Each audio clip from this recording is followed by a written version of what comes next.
जिंदगी में हर इंसान के पीछे एक कहानी छिपी होती है और ये कहानी है बिलाल की, जिसकी जिंदगी की शुरुआत एक सुनसान पहाड़ और जंगल में एक पागल माँ के साथ हुई, जिसे मालूम भी नहीं था कि वो अपने बेटे को ठंडे पानी से नहला रही है या पत्थरों पर लटा रही है। बस ये जानती थी कि ये उसका बेटा है और उसे जिंदा रहना है। उसी पागल मोहब्बत और बेपनाह खौफ के बीच बिलाल की परवरिश हुई।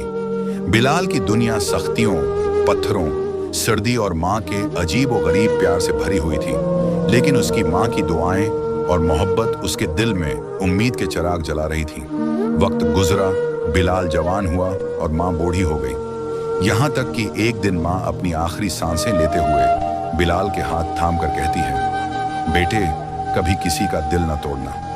माँ के दफन होने के बाद बिलाल अकेला जिंदगी के सफर की तरफ निकला। न किसी का पता, न मंजिल, बस एक अनजानी दुनिया की तरफ। रास्ते में कुछ बच्चे इसके साथ शरारतें करने लगे, मगर अली और उमर नामी दो भाई निमा दोस्त उसे बचाकर पानी पिलाने लगे, खाना दिया और भाइयों जैसा साथ दिया, जिसने बिलाल के दिल में इंसानियत की रोशनी जला दी। बिलाल उनके साथ रहने लगा और उनकी मोहब्बत और खुलूस में ढलता गया। यहाँ तक कि एक दिन गैर मुल्की स्याह लड़की ईमा की गाड़ी कीचड़ में फंस गई और बिलाल ने अपनी ताकत और हिम्मत से गाड़ी को निकाला, जिस पर ईमा हैरान होकर कहती है, thank you, you saved me. और दोनों के दरमियान खामोश रिश्ता कायम हुआ, जो वक्त के साथ दोस्ती और मोहब्बत में बदल गया। तकदीर ने फिर इम्तिहान लिया।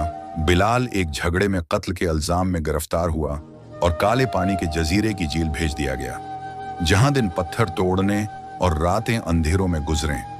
लेकिन उसने कैदियों के साथ मिलकर फिरार की मंसूबाबंदी की और अंधेरी रात में सबको बचाकर पहाड़ों की तरफ ले गया। एक लम्हे की उलझन में बिलाल ने एक आदमी को मार दिया, ये जानते बगैर कि वो ईमा का वालिद था, जो उसकी रिहाई के कागजात लेकर आया था। बाद में जब ईमा ने उसे बताया, बिलाल की आंखों में निदामत और दुख छा गए और वो रोते हुए बोला, ईमा, मुझे माफ कर दो, मैंने नहीं सोचा। ईमा ने धीरे से कहा, मैं तुम्हें माफ करती हूं बिलाल, मगर मेरे वालिद वापस नहीं आएंगे। बरसों बाद बिलाल अपनी सजा पूरी करके आजाद हुआ और खामोश साहिल पर ईमा से मिला।